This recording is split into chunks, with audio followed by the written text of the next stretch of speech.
So we have some power. Look, I've got the touchscreen working. Right, so yesterday I finally managed to get part of the system commissioned. So in the previous video we got the final solar panel hookup, we got power to the garage, and yesterday was a beautifully sunny day and I decided to turn on the charge controllers. Sorry I did that off camera, but I did. And we've got some voltage and we've got some wattage and we're actually charging the batteries. Hi, my name's Sarah and welcome to Gridbusters. So today what we're going to be doing is we're going to be getting the solar system working and hopefully powering the house today. Now, like I said, yesterday what I did was I turned on these charge controllers here, managed to connect them to my mobile phone through the Victron app, and I programmed them. Now, I'm not going to go through all the programming settings because this is not what this channel is about. I'm not trying to create tutorials or anything like that. This is just really a diary of what I'm doing and how I'm doing it.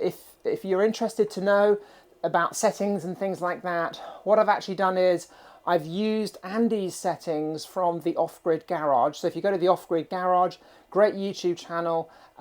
He's got a very similar system to me, same battery chemistry, same kind of solar panels, all the rest, pretty much exactly the same Victron equipment. I've actually used his settings. He's got them on his website. So I programmed the solar charge controllers with those settings, and then the battery started charging. So at the moment, one battery is at 99%. And the other battery is at 97%. So we're pretty much full. The batteries are pretty much full there. In fact, they're so full, one of the charge controllers is sitting there idle. The other battery charger is on float at the moment, and it's only at, I'm only pulling, what are we pulling? Oh, we're only doing 1200 watts. So this actually got up to 7000 watts yesterday, which was pretty cool. And that was towards the end of the day, like at 5 p.m, probably not the most sunny part of the day. You know, the sun was starting to go around the side and we were still getting about 5,000 or 6,000 watts, even right to the end, which was amazing. Today's not going to be as sunny, but we'll still be able to test the system. Now, the one thing I have had a few problems with is the little computer here, the Serbo GX, which is, where are we? Down here. So let me show you. So this little computer here connects to this touchscreen here.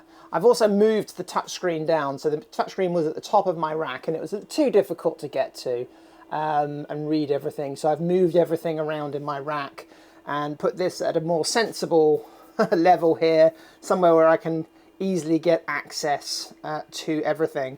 Now, the problem I had was I wasn't able to get any of this equipment talking to the Serbo GX. And I thought I'd done it correctly. I'd actually looped the cables in and out of all of the equipment, and it wouldn't work. So I thought, well, okay, maybe you can't loop in and out. I thought you could.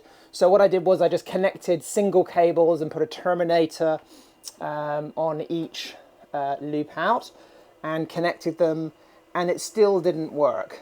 And then I discovered, after reading, looking at the labels here with my glasses, I've got to that age now, that I had some of the cables on the VE bus and some of them on the VE CAN. So we've got two sockets for the VE CAN and two sockets for the VE bus. So I think you can only use the VE CAN cable. So looping in and out of the equipment works, so I'm going to have to reinstate the cabling for that, but it has to go into the VE CAN, so that was my big mistake. Now, the other thing I haven't got figured out yet, and this is something I'm sure I'll do in pretty shortly, is get the communications from the battery back to the computer. So I haven't got that sorted yet. I know I need to set one battery to master and one to slave. But what I actually did was yesterday I hooked them all up anyway to the computer. You can actually have one coming out and in, like looping out of one battery and into the other battery. I haven't set any of the dip switches, and I just like hooked it up and forgot about it. And this morning I came in Oh, actually, it was, well, yeah, this morning, and I noticed that this battery here was fine, but this battery wouldn't turn on, and every now and again the screen would flash and come on, and there'd be like, you know, weird characters and things on the screen, and then it would turn off. I got very worried, thinking, oh no, something's gone wrong with the BMS or something like that. Played around with it for a while, and then I thought, well, maybe the communications cable is messing things up because I don't have the dip switches set correctly for like master and slave. So I pulled the RS 485 cable out of battery number 2, and then I turned it off and turned it back on, and it sprung into life. So that's what the problem was. So that's another thing we need to address. These are all little things we need to address. And the final thing we need to address is the Serbo GX computer. I'm not able to access that via my mobile phone app. It appears in the Victron Connect app, but it's asking for a PIN code when I try to open it. I've tried the default 6 zeros, which is what they recommend that you do, or the ZZZ or ZZZ, and neither of those works. And I've just read on a forum post that there is a sticker on the back of the Serbo GX which has the PIN number for that particular device on it. And I've actually got it screwed to the board there. So what I'm going to do now is get the electric screwdriver out, unscrew it from the board, and see if there's a sticker behind, and take a picture of that, and then hopefully that will be the PIN number. So let's give that a go. So here is the Serbo GX. Just need to unscrew this from the wall. I'm hoping there's going to be a sticker on the back, because that's what the forum post said.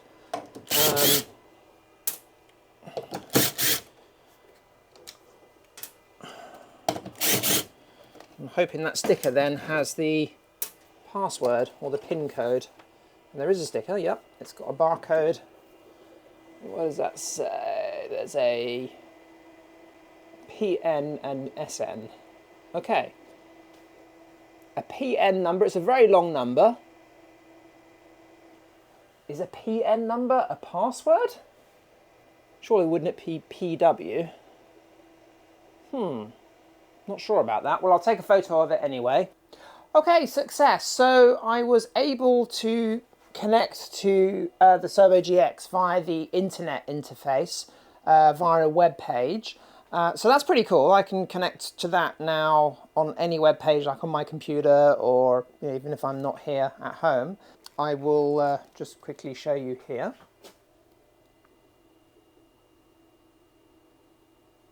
So yeah, success to an extent. I'm not quite sure why I still wasn't able to connect via the directly via the app. Something weird still going on there. But I'm happy with that. So the next thing we need to do is, what I'm going to do is get this all hooked up to get the AC side of things hooked up to the fuse box. Yeah, so I'm going to have to cut the house power for a few hours to do that, because I need to take the main AC output, which we get from the electricity meter, to go into the Victron Quattro, and then the output from the Quattro will then power the house. There's actually 2 outputs from the Quattro.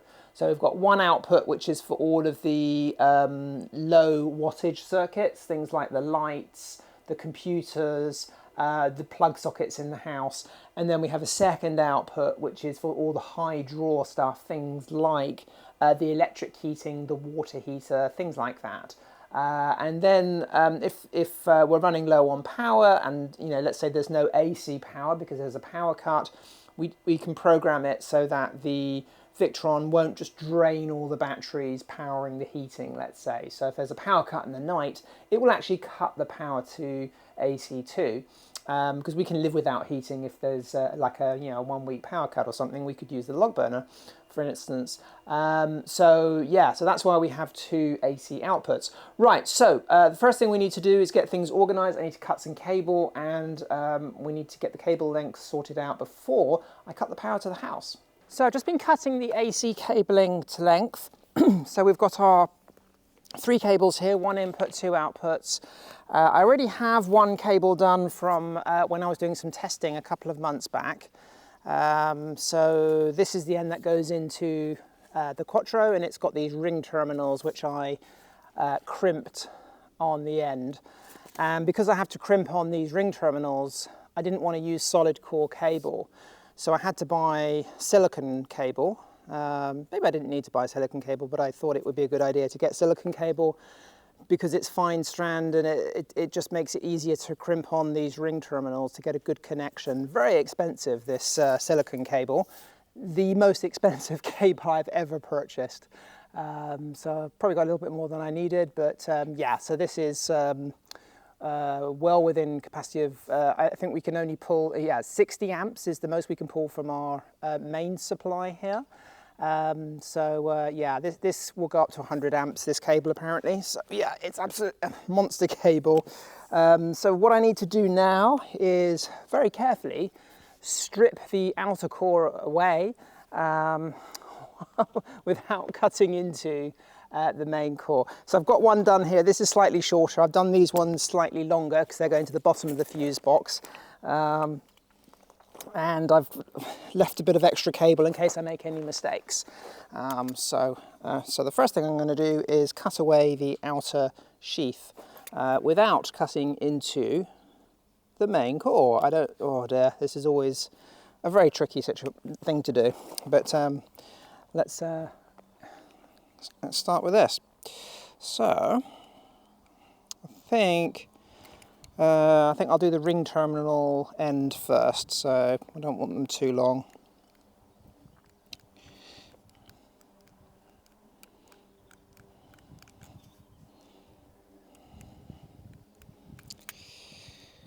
Okay, so got most of the way around.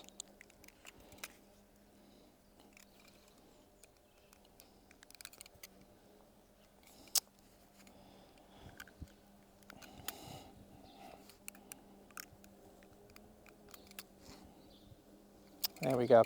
Now this is really boring, so I'm going to fast forward to when I've stripped all of these cables and then we're going to crimp some connectors on. Right, so I've got all my cables stripped back and I've crimped on the ring terminals and put some heat shrink on just to keep, basically just to give it a little bit of strength and keep everything tidy. I've also just color coded my cables so I don't get them mixed up when I fish them through the wall. For the first job is what I need to do is fish them through here and get them out into the fuse box. So the first thing I'm going to do is fish them through this hole here and bring them out at the bottom. The first one.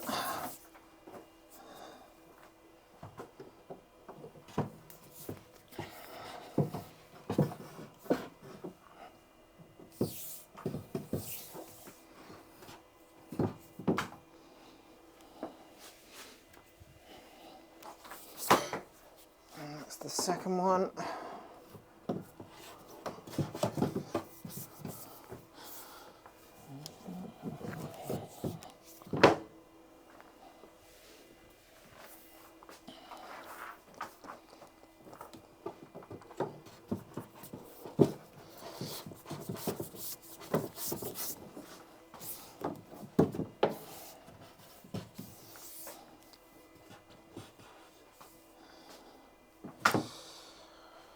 Okay, I've got this old piece of solar cable which I'm going to be using as a pull string so I can pull things through. There we go. It's quite good for this solar cable, it's because it's quite rigid. So first thing I'm going to do, this is our, let me just see, so what is this going to be? This is going to be the main AC input. So actually that's going to go through the bottom. So let's, I've got 3 holes in this fuse box. So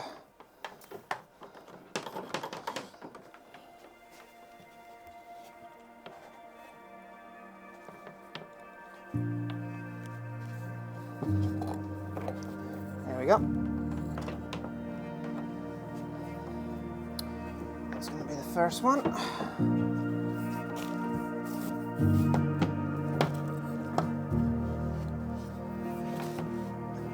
about it, I might not actually even need to use a pull string on this one.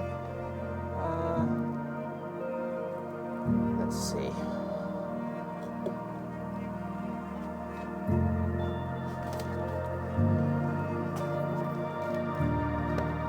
Might be able to get it through from the back.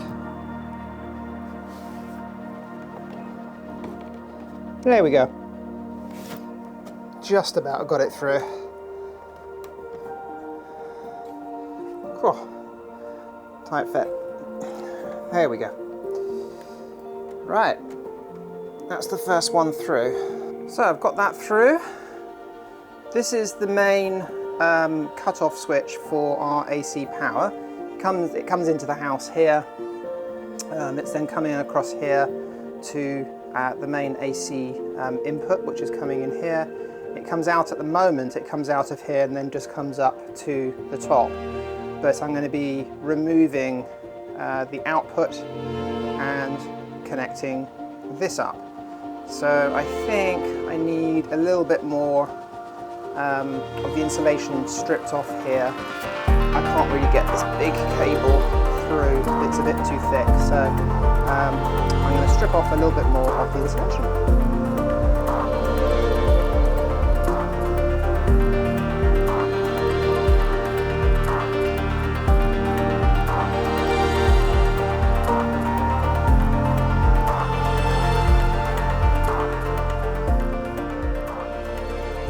Getting these terminals in, we need to connect this to AC number 2. According to the manual, that's the one that they say that you normally have grid connection or shore power to. AC input 1 is for a generator. So yeah, if we have problems, we can always switch it over to AC 1, but I'm pretty sure AC 2 is the one we need to go with. So I've got my cable gland on already. So let me just, and yeah, okay, I've made a mistake already. I need to put the cable gland on second and put the nut on first. So let's take those off. There we go. So let's get those cables through.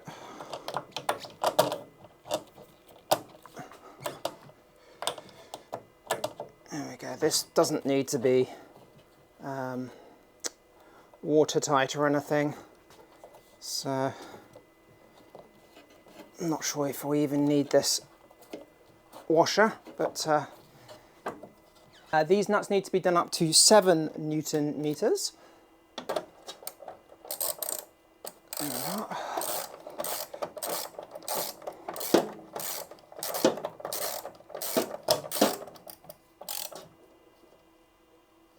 4, 5, 6, 7. There we go.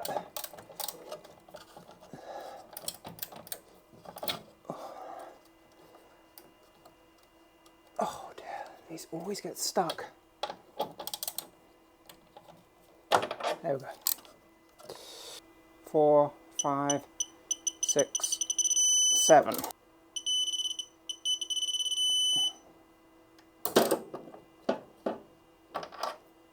Done. Now we just need to tighten up the cable gland here. Oh.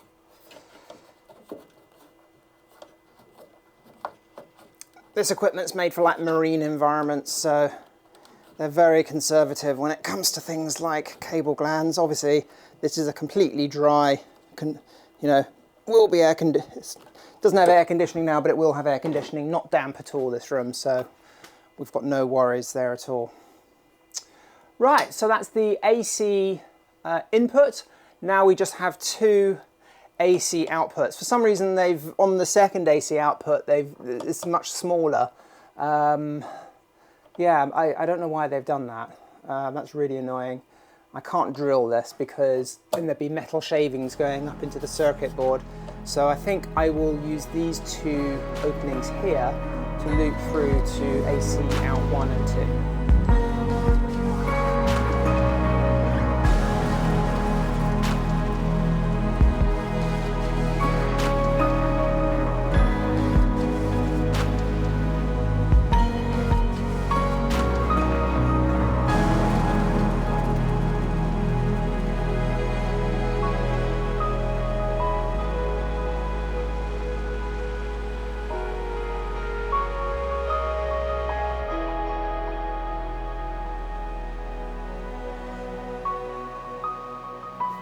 So the problem I'm having is when we built this wall, we had to tie it to the original stone wall behind, which is not straight at all.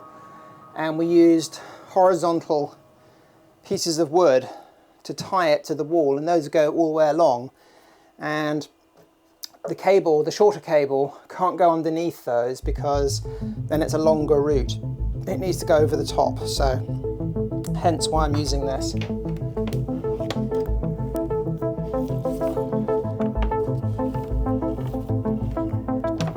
There we go.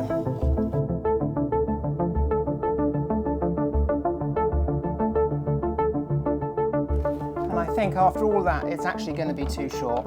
So what an amazing waste of time that was. Oh, I thought I would try and save some time, etc. by reusing a cable, but boy oh boy was that a big waste of time. Oh my god. Right. Dear me.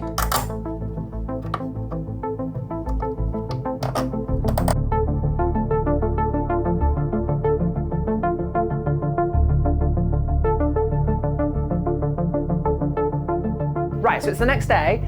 This morning it was pouring with rain, really dark and gloomy outside. Not the best day, to be honest, to commission a brand new solar system, but I thought I would get going and just move on with things. Now I wanted to film it, but I realized that it was going to be really dark in here when I hook everything up to the breaker panel, because I had to turn all the power off to the house when I hook up the Quattro to the fuse box here. So this morning we turned off the power to the house.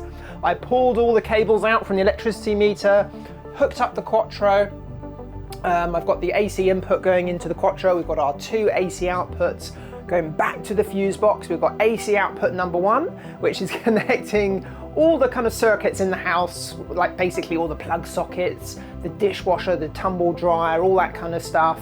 Also all the lighting in the house. Then AC output number 2 is for controlling all of the electric underfloor heating and our electric water heater as well. So got all that hooked up. And then I did the big switch on. Sorry I didn't film that, but I switched it on and it was working. So as far as the solar didn't seem to be doing much, but what it was doing was we were charging the batteries from the mains. After a lot of fiddling and everything else, I managed to get the charge controllers working as well, and it's great. So everything is kind of working, and I'll have to explain a little bit more. Now here's the crazy thing, look at the sky. It's a really dark, gloomy, horrible day, terrible day for solar, right? And this is what we are generating.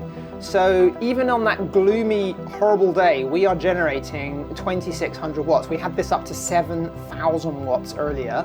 And right now in the house, we are pulling 3,000 watts, and that's with the dishwasher going and the tumble dryer going. So I've got the tumble dryer going and the dishwasher going, and we're pulling 3,800 watts. Dave's working on his computer upstairs as well, watching a YouTube video, and the lights are on. I've left all the lights on in the house. So we are, okay, that's gone up to 4,500 watts now.